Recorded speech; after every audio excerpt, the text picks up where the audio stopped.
No, तुम समझ नहीं रहे हो, यहाँ पे कितने सारे लोग हैं, इनके सामने। अरे कहाँ जा रहे हो? तुम पागल हो क्या? ये किसका बच्चा उठा लाए? इसमें किसी का बच्चा नहीं है, देख देख खाली है। खाली है तो फिर हमारे किस काम का?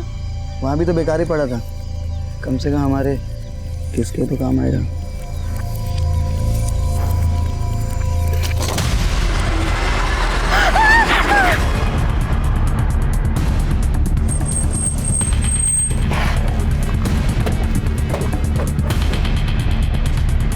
पीछे हटिए आप लोग।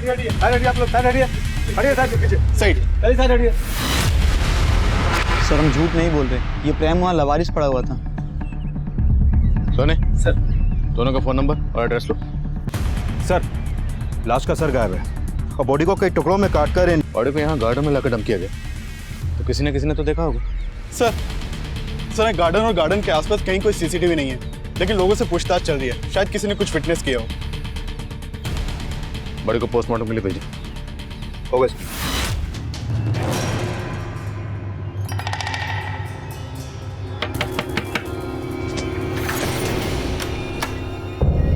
नमस्ते भाई साहब, ये ना बच्चों के कपड़े हैं जी, एक से एक वैरायटी है जी मेरे पास, देखो आप। नहीं हमें नहीं चाहिए। अरे भाई साहब एक ले लो ना, सुबह से ना बौनी तक नहीं हुई है जी मेरी, देखो तो सही कितने सोने कपड़े हैं। ये बच्चों के कपड़े बेच रही, देखो कुछ चाहिए तो तुम्हें। ये ना मेरे पास बच्चों के कपड़े हैं जी, एक से एक वैरायटी है, देखो ये तो गुड़िया पे बहुत ही फबेगा जी, कितनी प्यारी बच्ची है। और प्राइस क्या है? अरे आप प्राइस की टेंशन ना लो जी, एक काम करो आस पड़ोस वालों को भी बुला लो, ज्यादा लोग लेंगे ना तो दाम कम कर देना है मैंने।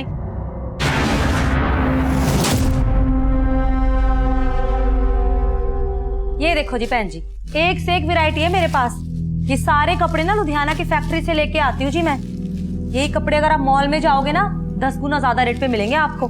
देखो तो आप फैब्रिक नहीं देख रहे हो जी, देखो इसका कलर कितना सुंदर है। ये मैं माधव को ट्राई करवाती हूँ।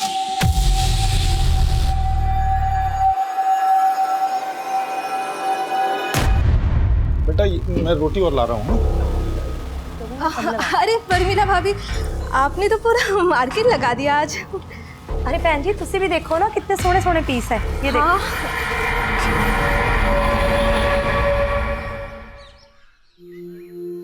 माँ, आपके हाथों में कितनी अच्छी मेहंदी लगी है, मुझे भी ऐसी मेहंदी लगवानी है। दीदी, स्कूल में मेहंदी लगवाना अलाउड नहीं है, टीचर डांटेगी। समर वेकेशन आ रही है तो मैं मेहंदी तो लगवा ही सकती हूँ, क्यों मम्मी? बिल्कुल बेटा, चलो आप जल्दी करो। माधव जल्दी, लेट हो रहे हैं स्कूल के लिए। चाबी ले ली तुमने? मैं भी ऑफिस जा रहा हूँ। हाँ ले ली, चलो जल्दी चलो, स्कूल के लिए लेट हो रहे। आओ जल्दी आओ, चलो माँ।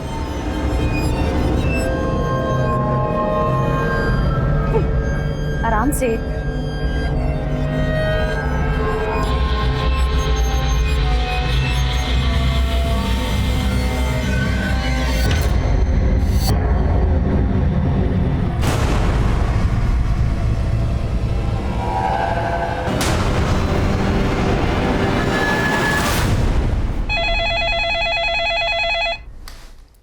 हेलो,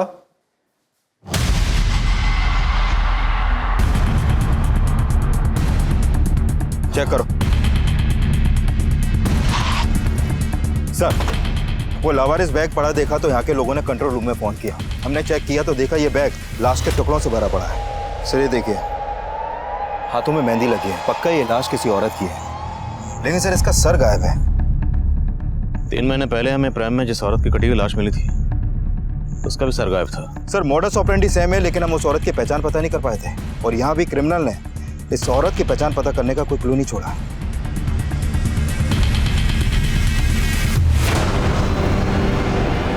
पापा,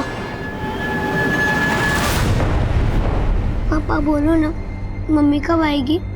आ जाएंगी बेटा, जल्दी आ जाएंगी।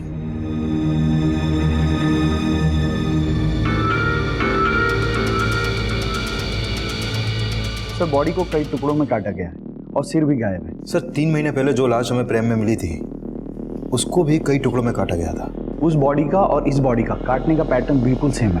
किसी छोटे हथियार से धीरे धीरे रेत कर काटा गया। यानी इस औरत का किलर और उस औरत का किलर एक ही हो सकता है जिसकी लाश हमें 3 महीने पहले मिली थी। एब्सोल्युटली। और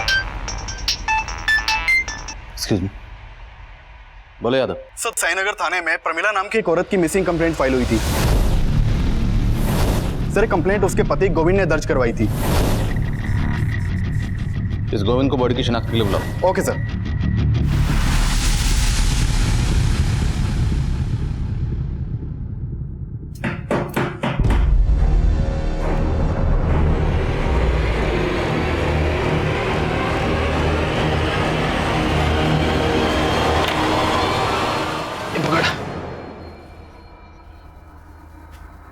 लुधियाना से तो तू कल ही निकल गया था और तू अब घर आया है। कहाँ पर था इतनी देर से? था कुछ काम। क्या काम था?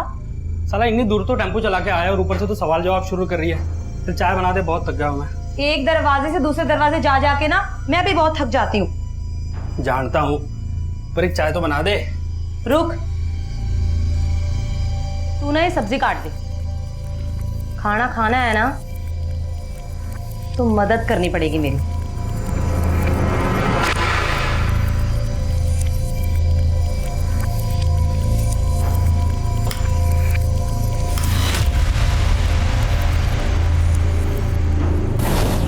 तुम्हें कितनी अच्छी मेहंदी लगी है। मुझे भी ऐसी मेहंदी लगवानी है।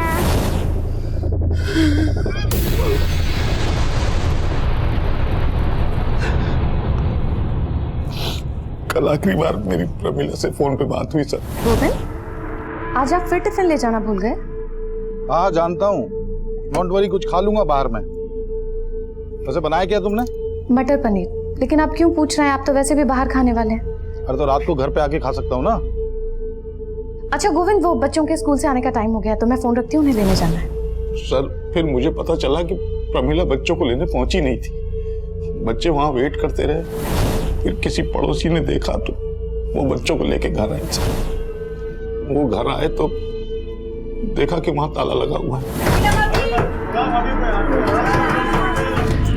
अंदर तो मम्मी दिख ही नहीं रही है आंटी। फोन की बेल तो जा रही है। आंटी, फोन की आवाज तो अंदर से आ रही है। तो प्रमिला फोन अंदर रख के कहाँ चली गई? एक काम करते हैं, प्रमिला के हस्बैंड को फोन करके उसे इन्फॉर्म करते हैं। फिर मैं घर आया, कुछ समझ नहीं आ रहा था सर। प्रमिला अचानक से। देखिए, जैसा आपने बताया कि आपकी पत्नी प्रमिला ने फोन करके आपको ये कहा कि वो बच्चों को स्कूल बस से पिक करने जा रही है, लेकिन अगर वो वहां नहीं गई तो और कहाँ जा सकती हैं? सर, उसने फोन पे तो यही बोला था कि वो बच्चों को लेने जा रही। और वो अपना फोन घर पे क्यों छोड़ के गई? सर, हो सकता है उसे लगा हो कि बच्चों को लेके वापस आना, तो छोड़ दिया। देखिए, अगर ऐसा है तो आपकी पत्नी के साथ जो भी हुआ है वो आपके घर से लेके उस रास्ते के बीच में ही हुआ है जहाँ पर स्कूल बस आपके बच्चों को ड्रॉप करती है। आपके बच्चे कहाँ?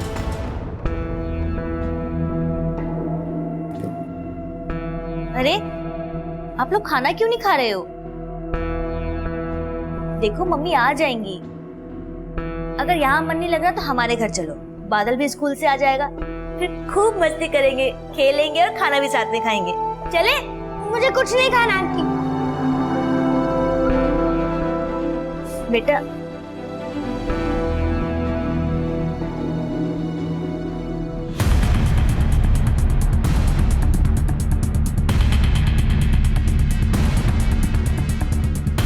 सर, मैंने उस दिन दोपहर को प्रमिला को देखा था, वो कहीं बाहर जा रही थी।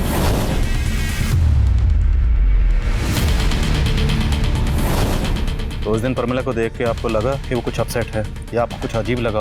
नहीं सर, ऐसा कुछ भी नहीं लगा, क्योंकि वो हर रोज बस स्टॉप जाती थी बच्चों को लेने। बेटा अब बड़े हो ना, समझदार हो, भाई को समझाओ ना। मम्मी आ जाएगी जल्दी। पापा, पापा, मम्मी कहाँ है? मम्मी आएंगी बेटा, मम्मी आ जाएंगी। आप सर, ये हमारी पड़ोसी। मैं मेघना। मैं विद्या। बेटा, कौन से स्कूल में पढ़ते हो आप लोग? सर, ये 3rd में है, ये 4th में। गोविंद जी, देखिए, आपकी पत्नी की लाश यहाँ से 10 किलोमीटर दूर सिंधुजा में मिली। आपको किसी पर शक, किससे कोई झगड़ा या दुश्मनी? नहीं सर, ऐसा तो कुछ समझ नहीं आ रहा। प्रमिला जी वर्किंग थी या हाउसवाइफ? सर थी तो हाउस वाइफ, लेकिन साथ साथ में शेरूल की मेंबरशिप ले रखी थी। शेरूल मतलब? शेरूल एंटरप्राइजेस सर, ब्यूटी प्रोडक्ट बनाते हैं ये लोग। तो प्रमिला आसपास पड़ोस में और रिलेशन में ये प्रोडक्ट बेचती थी।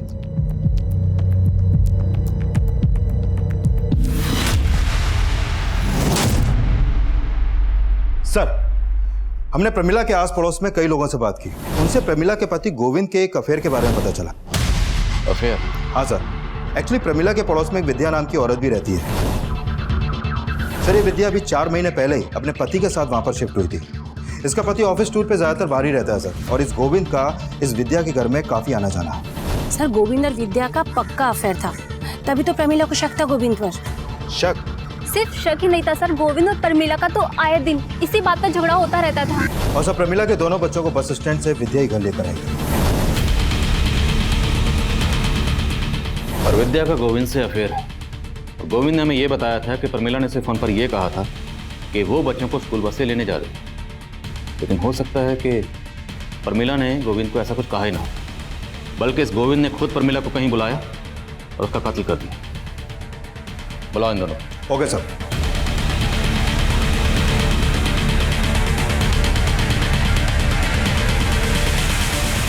बेटा आंटी बोले कुछ खा नहीं रहे थे, कुछ खा लो ना।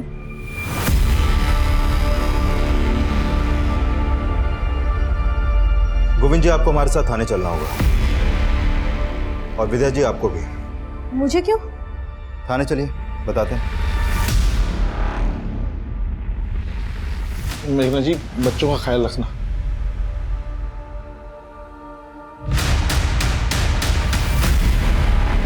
सर आप बेवजह हम पे शक कर रहे हैं सर। हम शक नहीं कर रहे, बल्कि हम तो मान रहे हैं कि तुम दोनों ने प्रमिला का मर्डर किया। नहीं सर, हम दोनों ने ऐसा कुछ नहीं किया है। अच्छा, इसके बच्चों को स्कूल बस से लेने तुम ही गई थी ना? हाँ सर। अब तुम बोलो, प्रमिला को कहाँ बुलाया और कहाँ उसका मर्डर किया? सर ये क्या कह रहे हैं आप सर? हम लोगों ने ऐसा कुछ नहीं किया सर। सर मैं अपने बच्चों की कसम खा के कह रहा हूँ, नहीं किया सर कुछ भी। सर मानते हैं हमारा रिश्ता गलत है, लेकिन प्रमिला के मर्डर से हमारा कोई लेना देना नहीं है सर। हाँ सर।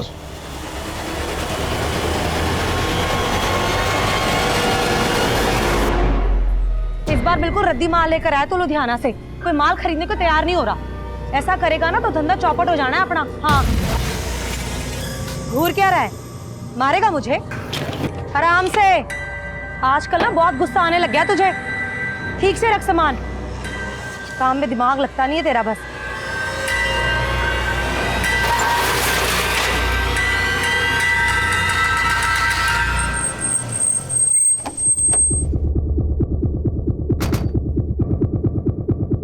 सर ये प्रमिला की पोस्टमार्टम रिपोर्ट। सर रिपोर्ट में सामने आया है कि प्रमिला का मर्डर उसी शाम हो गया था जिस दिन उसके पति गोविंद ने उसकी मिसिंग कंप्लेंट दर्ज करवाई थी। सर प्रमिला का भी उसके मर्डर से पहले रेप हुआ था। 3 महीने पहले हमें जिस औरत की लाश मिली उसका भी पहले रेप हुआ, फिर मर्डर हुआ। यस सर, काफी कुछ सिमिलर है। काफी कुछ सिमिलर है तो रेपिस्ट का डीएनए भी सिमिलर हो। डीएनए मैच करो। ओके सर जिस दौरान प्रमिला गायब हुई थी उस वक्त विद्या अपने घर पे नहीं थी और गोविंद भी अपने ऑफिस में नहीं था। इस विद्या और गोविंद की एक्टिविटी सस्पिशियस लग रही। मजिस्ट्रेट साहब से गोविंद की डीएनए लेने की परमिशन लो। Right sir. सर प्रमिला के कॉल रिकॉर्ड में एक नंबर सस्पिशियस मिला है। पिछले काफी समय से प्रमिला की शंकर नाम के एक आदमी से बातें होती थी, लेकिन सर इस शंकर का नंबर अभी बंद है। कौन है शंकर? सर शंकर शेरूल एंटरप्राइजेस में एरिया मैनेजर था और प्रमिला भी पहले वहीं की मेंबर थी।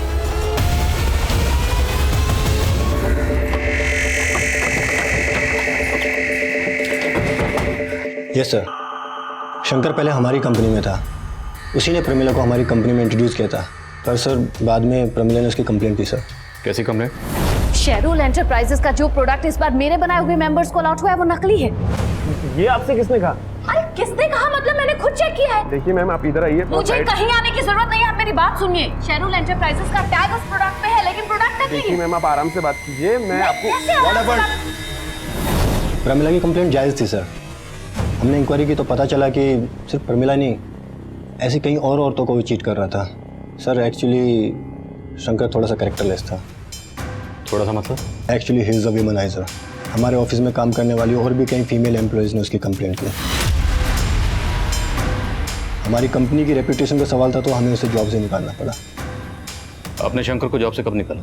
यही कोई 15-20 दिन पहले। उसका फ़ोन बंद है, उसका एड्रेस तो होगा आपके पास?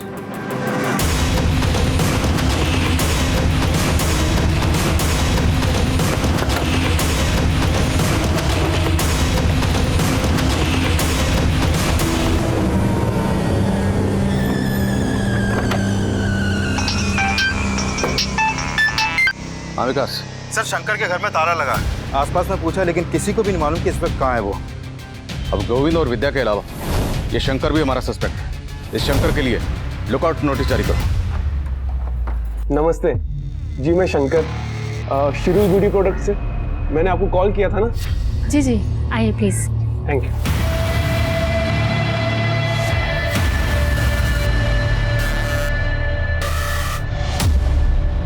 चाय कॉफी कुछ? नहीं शुक्रिया, आप आइए ना, बैठिए। 2 मिनट में मैं आपको स्कीम समझा दूंगा। आइए, पहले ना आप मेरी स्कीम सुन लीजिए। और तो बस थोड़ी सी इन्वेस्टमेंट है और आप घर बैठे बहुत पैसे कमा सकती है। पर कैसे? बहुत ही सिंपल है मैम। जैसे ही आप हमारी कंपनी की मेंबरशिप लेंगी तो आपको एक ऐसी प्रोडक्ट किट दी जाएगी और आप अपनी ही तरह बाकी लोगों को भी ये प्रोडक्ट बेच के अच्छे पैसे कमा सकोगी। और हाँ मैम, हमारे कंपनी से आपको अच्छे बेनिफिट्स भी मिलेंगे और अच्छी मार्जिन भी मिलेगी।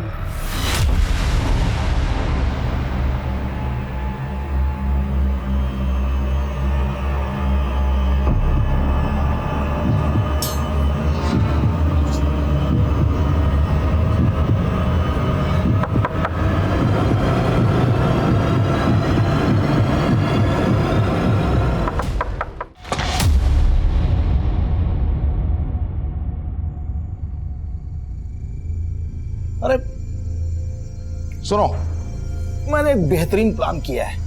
समर वेकेशन पे तुम दोनों को लेके शिमला चल रहे हैं घूमने, ठीक है? सबसे पहले खाना खाते हैं, खाना खाते खाते प्लान करते हैं। आ जाओ। पर पापा, मम्मी तो है ही नहीं, वो कब आएंगे? मम्मी आ जाएंगी बेटा, उससे पहले आ जाएंगी ना। झूठ बोल रहे हो आप, अब वो नहीं आएंगी क्योंकि आपने उनको मार डाला है। क्या बोल रही हो तुम? किसने कहा तुमसे ये? सब यही कहते हैं कि आपने और विद्या आंटी ने मिलकर मम्मी को मार डाला। झूठ बोलते हैं सब बेटा, ऐसा कुछ नहीं किया। आप झूठ बोल रहे हो। अब आप हम दोनों को भी मार डालोगे ना? बेटा ऐसा मत बोलो। मुझे ऐसे बात नहीं करनी। चलो माधव। तृप्ति, माधव, बेटा तृप्ति, बेटा बेटा दरवाजा खोलो तृप्ति। माधव,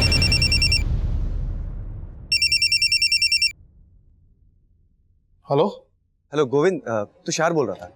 मेघना माधव और तृप्ति के साथ है क्या?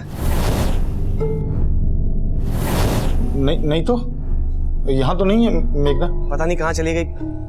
उसकी शॉप भी बंद है, फोन भी नहीं लग रहा उसका। गोविंद, मैं माधव को थोड़ी देर तुम्हारे यहाँ छोड़ दूं क्या? मैं उसकी मम्मी को ढूंढ लूंगा जब तक। हाँ छोड़ दो।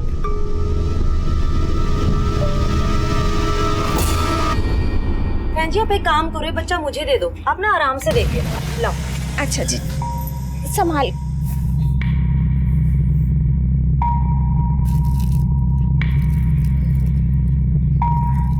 डिजाइन कुछ खास नहीं है, आपके पास कोई और कलेक्शन है?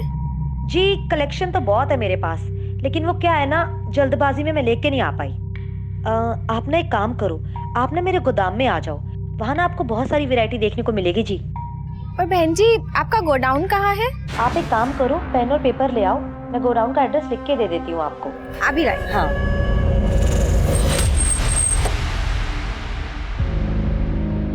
सर, साईनगर थाने में जहाँ पर प्रमिला की मिसिंग कंप्लेंट फाइल हुई थी, वहाँ से एक इन्फॉर्मेशन आई है। उसी थाने में प्रमिला के मोहल्ले की एक और औरत की मिसिंग कंप्लेंट दर्ज की गई है। कौन औरत? सर ये मेघना बेस्ट। सर इस मेघना का प्रमिला के घर में काफी आना जाना था और ये कंप्लेंट मेघना के पति ने दर्ज करवाई है। सर साईनगर पुलिस को मालूम था कि हम प्रमिला मर्डर केस में उसके पति गोविंद पर शक कर रहे हैं, इसलिए उन्होंने हमें ये अपडेट दिया। विकास, इस मेघना के पति से भी मिलते हैं, देखते हैं वो गोविंद के बारे में क्या कहता है।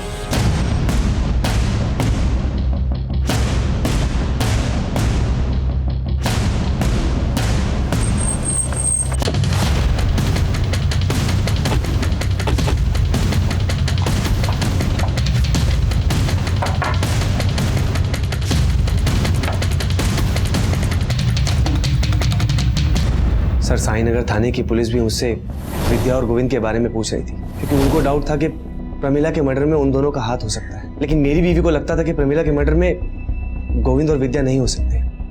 आपकी बीवी मेघना के गायब होने के पीछे किसका हाथ हो सकता है? सर, मुझे कुछ समझ में नहीं आ रहा। वो तो एक मामूली सी टेलरिंग शॉप चलाती थी, हमारी तो इतनी इनकम भी नहीं। ये शेरुल की ब्यूटी प्रोडक्ट्स आपके हैं? प्रमिला ने एक दिन अचानक मेघना को शेरुल ब्यूटी प्रोडक्ट की मेंबरशिप दिलवाई थी। मेघना मेंबर कब बनी? प्रमिला के मर्डर से कुछ दिन पहले ही प्रमिला ने उसे अपने बॉस से मिलवाया था। शंकर से? शायद, लेकिन फिर पता चला कि उनकी किट में सारे प्रोडक्ट फेक हैं। प्रमिला ने कहा था कि मेघना को अपने बॉस से सारे पैसे वापस दिलवा देगी, लेकिन प्रमिला हमें पैसे दिलवाती उससे पहले उसकी डेथ हो गई। मुझे लगा कि मेघना शंकर से मिलने उसके ऑफिस गई होगी, लेकिन मैंने जब वहां जाके पता किया तो पता चला कि शंकर को तो कुछ दिन पहले ही ऑफिस से निकाल दिया गया था और मेघना तो कभी ऑफिस गई नहीं थी। सर, हम मानते हैं कि प्रमिला के साथ मेघना को भी शंकर ने चीट किया होगा, पर सर मेघना यहाँ कभी नहीं आई। और सर, हम तो आपको पहले ही बता चुके हैं कि शंकर को हमने जॉब से निकाल दिया था। सर, पहले प्रमिला का मर्डर और अब मेघना गायब, और इन दोनों का कनेक्शन इस शेरुल एंटरप्राइजेस से ही जुड़ा हुआ है। सर, कहीं ऐसा तो नहीं कि प्रमिला की तरह इस मेघना को भी शंकर ने गायब किया हो? शंकर के घर पे ताला लगा हुआ है और उसका फोन बंद है। ये मेघना शंकर के टच में आई कैसे? मेघना के कॉल रिकॉर्ड निकलो, हो सकता है उसमें शंकर का कोई दूसरा नंबर है। मंजू तब तक हमारे लिए एक अनजान लाश थी, और प्रमिला मर्डर केस का मंजू के केस से कोई ताल्लुक था या नहीं, ये तब हम श्योर नहीं थे। और प्रमिला मर्डर केस में हमें उसके हस्बैंड गोविंद का मोटिव नजर आ रहा था, और शंकर भी प्राइम सस्पेक्ट बन के सामने आया था। और अब मेघना मिसिंग केस भी मेघना मर्डर केस में तब्दील होने वाला था।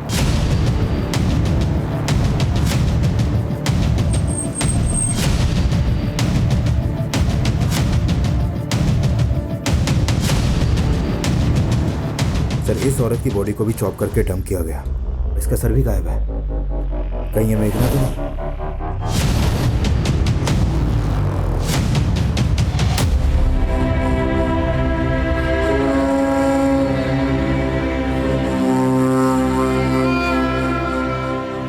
तीनों मर्डर्स में मॉडस ऑपरेंडी सेम है, तो कातिल भी सेम ही होगा। प्रमिला और मेघना के मर्डर्स में ये शंकर कॉमन, तो पूरे चांसेस हैं कि जिस औरत की लाश हमें 3 महीने पहले भी इस प्राइम में मिली थी, उसका कातिल भी यही शंकर होगा। सर, शंकर का नेटिव एड्रेस कानपुर का है, वहाँ इसके पेरेंट्स रहते हैं, लेकिन ये काफी टाइम से कानपुर गए नहीं। लेकिन कानपुर पुलिस की इसके पेरेंट्स पे नजर है। इस शंकर का मिलना बहुत जरूरी है, इससे पहले कि किसी और औरत को अपना टारगेट बनाए। We have to catch him. Right sir. तुम बहुत मजाकिया हो। वैसे मुझे तुम्हारी स्किन पसंद है। और मैं क्या? अरे मजाक कर रहा था यार। वैसे अब तुम घर बैठे लाखों कमा सकती हो, क्योंकि अब तुम हमारी स्पेशल मेंबर भी बन गई हो, और स्पेशल मेंबर के लिए स्पेशल गिफ्ट। गिफ्ट? मेरे लिए?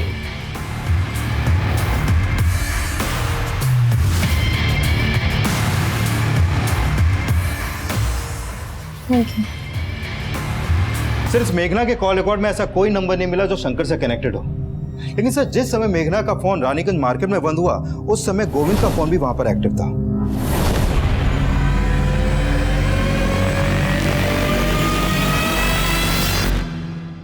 दीदी, पापा झूठ नहीं बोल रहे, वो हमसे बहुत प्यार करते हैं, और अब बिना वजह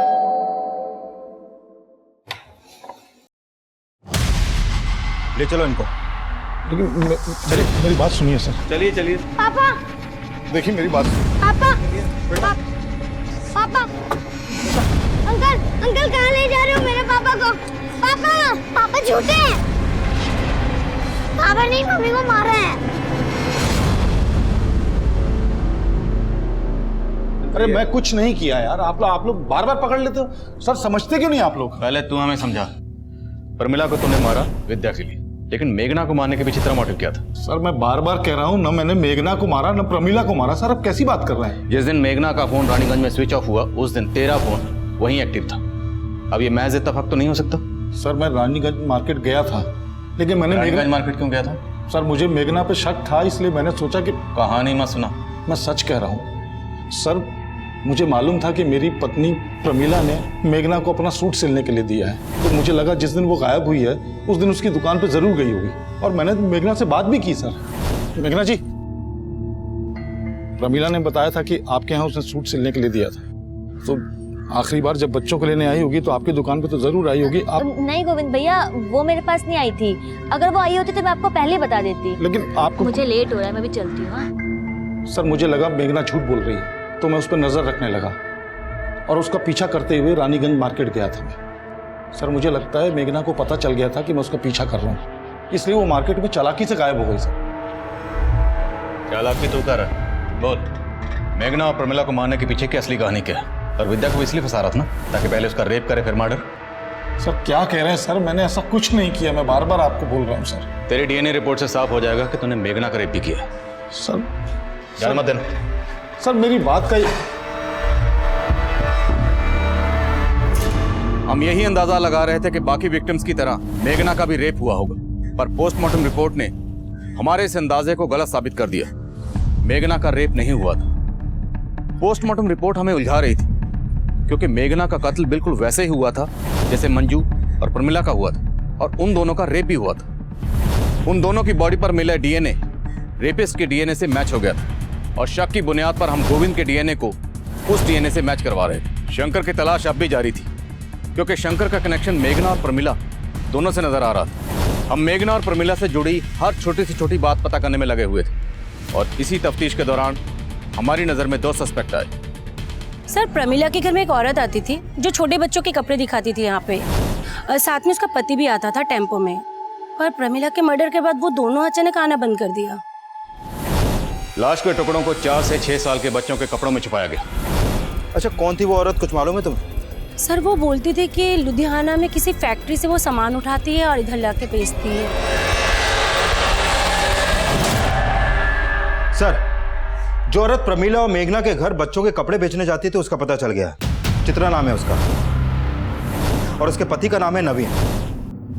सर ये दोनों हस्बैंड वाइफ आसपास की कॉलोनियों में डोर टू डोर जाकर कपड़े बेचते हैं। चित्रा और नवीन रहते कहाँ? सर ये लोग मुकुंद नगर में रहते हैं। ये मुकुंद नगर रानीगंज के पास ही पड़ता है जहां पर मेघना का फोन बंद हुआ था। मिलते हैं इस मियां बीवी से।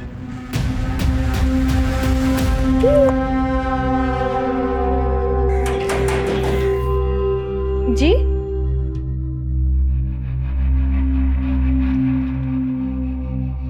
जी बोलिए।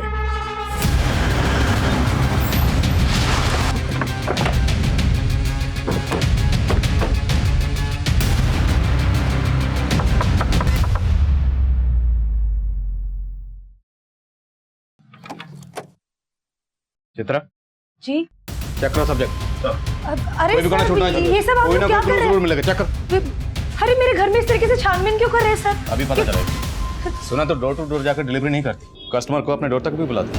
कितनी औरतों को बुलाया अभी तक? सर ये आप क्या कह रहे हैं, मुझे कुछ समझ में नहीं आ रहा है। सब समझ में आ जाएगा।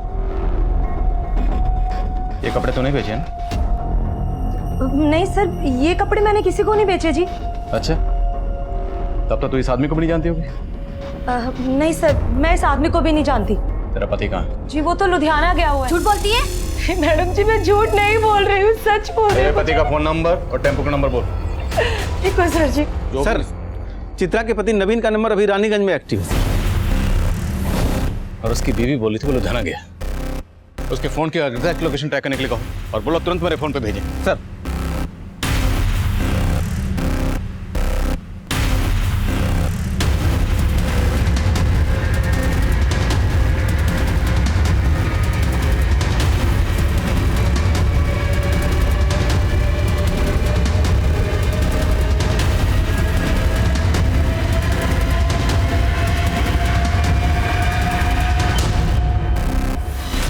नवीन जी साहब बोलिए। ये देखिए सर,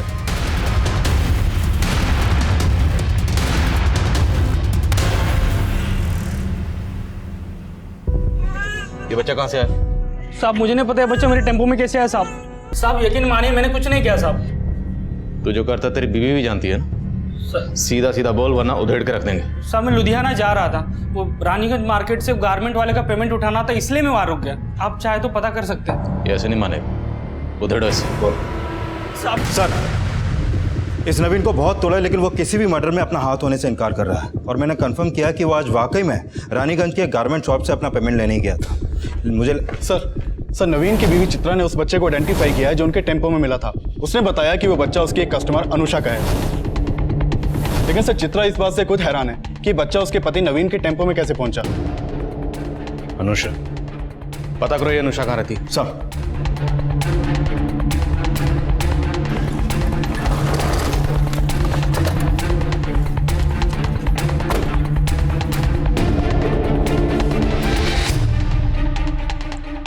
सर अनुषा विधवा है, यहाँ अपने बच्चे के साथ अकेली रहती है। अच्छा कहाँ गई है ये, अभी कुछ मालूम है तुम्हें? 3-4 घंटे पहले मैंने उसे किसी आदमी के साथ जाते देखा था। कौन था वो आदमी, जानती हो उसे? चेहरा तो याद नहीं, पर उसे देखकर लग नहीं रहा था कि उसे कोई जबरदस्ती ले जा रहा है। वो खुद उस आदमी के साथ गई थी। अच्छा इस अनुषा का नंबर है तुम्हारे पास?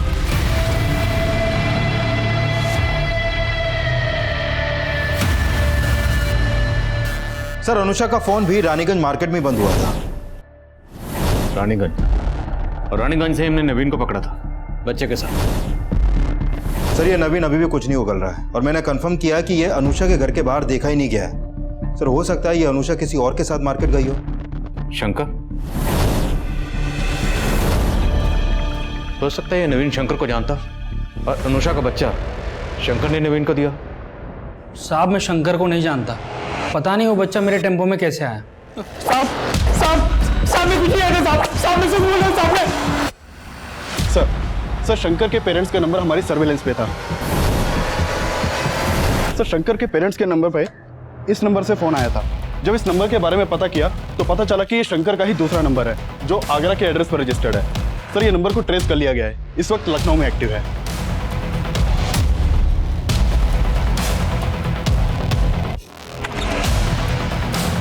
शंकर कहाँ? क्या बात है सर? चेक करो।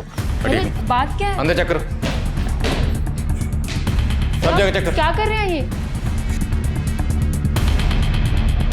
मानता हूँ कि मैंने कई औरतों को चीट किया है और प्रमिला जैसी कई औरतों को मुझसे प्रॉब्लम भी थी सर, लेकिन मैंने मर्डर नहीं किया सर।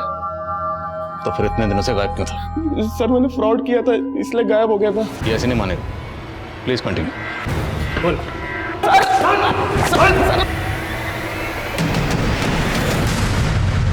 तृप्ति बेटा चुपचाप क्यों बैठी हो? पापा ने आज तुम्हारे लिए सरप्राइज प्लान किया है। तुम चाहती थी ना कि तुम भी मम्मी की तरह मेहंदी लगाओ। देखो क्या लाया हूं तुम्हारे लिए, ये देखो। और इतनी प्रैक्टिस की है तुम्हारे लिए कि अब तुम्हें भी मम्मी की तरह बिल्कुल राज। पापा दीदी आप पर ट्रस्ट नहीं करती, मैं करता हूँ ना। आप मुझे मेहंदी लगा दो। मेहंदी लगाने के बाद पापा मम्मी की तरह तेरी भी हाथ काट देंगे। तृप्ति, दरवाजा खोलो तृप्ति। सर जिस दौरान अनुषा का फोन रानीगंज मार्केट में बंद हुआ उस समय शंकर रानीगंज में था ही नहीं, और ये भी नवीन की तरह बार बार यही बोल रहा है कि इसका किसी भी मर्डर में हाथ नहीं है। और सर नवीन और चित्रा के घर में भी ऐसा कोई क्लू नहीं मिला है जिससे लगे कि वहां पर कोई मर्डर हुआ है। मेघना का फोन भी रानीगंज में ही बंद हुआ था और उसकी लाश मिली। अनुषा का फोन भी रानीगंज में ही बंद हुआ, अनुषा गायब होगी और इसका बच्चा हमें मिला रानीगंज में ही नवीन के टेम्पो में। और जिस पार्क में हमें औरत की कटी हुई लाश प्रेम में मिली थी वो पार्क भी रानीगंज में ही है। और प्रमिला जाने से पहले अपना फोन घर पर छोड़ के गई थी, तो हो सकता है शायद प्रमिला भी रानीगंज में कहीं गई हो। मतलब रानीगंज में ऐसा कोई ठिकाना है जहां पर्पसली इन औरतों को पहले बुलाया जाता है, फिर रेप किया जाता है और उसके बाद उनका मर्डर। पर सर रानीगंज काफी बड़ा एरिया है, वो कहाँ जाती थी ये पता करना आसान नहीं होगा।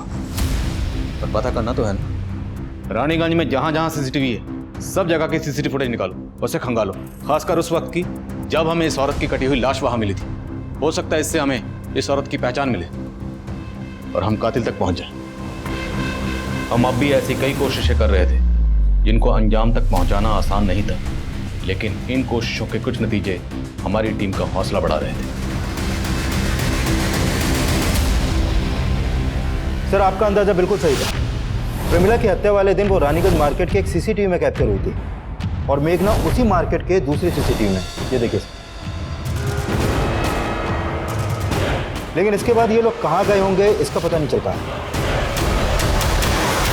रानीगंज में उस क्राइम सीन तक पहुंचने के लिए अभी हमें और हाथ पैर मारने थे, और जब हमने रानीगंज का 3 महीने पुराना डंप डाटा स्टडी किया तो हमें उस मंजू की पहचान भी मिल गई जिसका कत्ल 3 महीने पहले हुआ था। सर हमने रानीगंज मार्केट का 3 महीने पहले का डंप डेटा स्टडी किया। उसमें 5 नंबर ऐसे मिले जो अभी बंद है, जिसमें से 4 नंबर मेल के नाम पे रजिस्टर्ड है और 1 नंबर इस मंजू शर्मा के नाम पे रजिस्टर्ड है।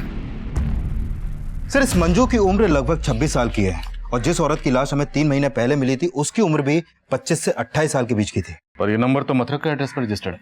राइट सर, लेकिन इस मंजू का लखनऊ में भी आना जाना था और सर मेघना के कॉल रिकॉर्ड में भी मंजू का नंबर मिला है। मेघना तुषार की बीवी? हाँ सर, और ये भी पता चला है कि तुषार ने एक गोडाउन रेंट पे ले रखा है जो रानीगंज में है। ये वहाँ का एड्रेस है सर।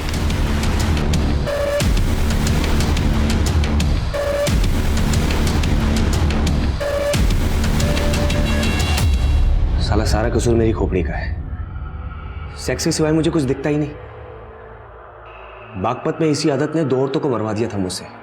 मेघना को मुझ पे शक होने लगा तो मैंने उसे ऐसा घुमाया कि वो मुझ पे विश्वास करने लगी और मेरे साथ यहाँ लखनऊ शिफ्ट हो गई। यहाँ आकर उसने सिलाई की दुकान खोली और रानीगंज में गोडाउन भी ले लिया। मंजू मेघना की कजन थी और जब मंजू यहाँ से मथुरा वापस लौट रही थी तो वो मेरा पहला टारगेट बन गई। हाँ बैठो, मैं छोड़ दूँगा। मुझे सिर्फ 2 मिनट का काम है, फिर मैं तुम्हें बस स्टॉप पे छोड़ दूंगा। ठीक है। एक काम करो ना, तुम भी अंदर ही आ जाओ। उस दिन मैं पार्क के पीछे वाले तालाब में मंजू की लाश को फेंकने जा रहा था, लेकिन पार्क में एंटी रोमियो स्क्वाड का छापा पड़ा था, इसीलिए मैं डर के प्रेम पार्क में छोड़ के चला गया था। तो फिर मंजू के बाद प्रमिला? तुषार भैया मेघना? प्रमिला, मेघना तो रानीगंज गई है। रानीगंज? रानीगंज में हमारा एक गोडाउन है, तुम्हारा सूट भी शायद वहीं सिल के रखा हो। मैं आपको एड्रेस दे देता हूँ।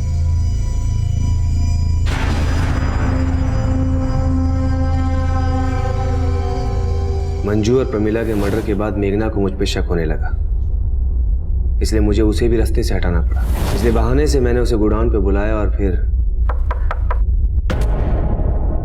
मेघना के मर्डर के बाद मैं डर गया था कि मैं फंस जाऊंगा, इसलिए खुद को बचाने के लिए मैंने एक तरफ शंकर का नाम लिया, दूसरी तरफ मैं नवीन और चित्रा के लिए गड्ढे खोद रहा था। क्योंकि पहले भी मैंने उन्हें रानीगंज में देखा था, उनका घर गोडाउन के बिल्कुल नजदीक था। और फिर एक दिन मैंने प्रमिला के घर उनको देखा। मैं अगला टारगेट अनुषा को बनाने वाला था और फिर उसके घर के बाहर भी नवीन और चित्रा को देखा। मैंने सोचा कि अगर मैं अनुषा के साथ कुछ भी करता हूँ तो नवीन और चित्रा को फंसा के खुद को बचा सकता हूँ, इसीलिए पूरी प्लानिंग के साथ मैं अनुषा के घर पहुंचा। जी बोलिए। आप चित्रा के गोडाउन में कपड़े देखने के लिए आने वाले थे ना? हाँ। लुधियाना से नया स्टॉक आ गया। मैं अनुषा को बहाने से गोडाउन में ले गया। तुषार एक के बाद एक जुर्म किए जा रहा था और हैरान करने वाली बात यह थी कि तुषार की पत्नी मेघना को अपने पति के इन जुर्मों की हर मोड़ पर दस्तक मिल रही थी, लेकिन उसने इस दस्तक को नजरअंदाज किया। उसकी कजन मंजू पिछले 3 महीने से गायब थी और उसे यह भी अंदाजा था कि हो सकता है मंजू का कत्ल उसके पति तुषार ने किया, लेकिन फिर भी उसने इस बारे में पुलिस को कुछ नहीं कहा, जिसका नतीजा ये निकला कि मंजू और प्रमिला के कत्ल के बाद तुषार का वो घिनौना राज मेघना के कत्ल की दस्तक बन गया। अनुषा ने एक अजनबी की बात पे भरोसा किया, वो उस जुर्म की दस्तक को महसूस ही नहीं कर पाई और नतीजा ये हुआ कि उसका बच्चा अनाथ हो गया। कोई भी जुर्म होने से पहले दस्तक जरूर देता है। इस दस्तक को सुनिए और किसी भी जुर्म को होने से पहले उसे रोकिए। अब मैं आदिल खान आपसे इजाजत लेता हूँ, आपसे फिर मुलाकात होगी एक नए केस के साथ। तब तक देखते रहिए क्राइम पेट्रोल दस्तक। मकसद बताना नहीं, बचाना है।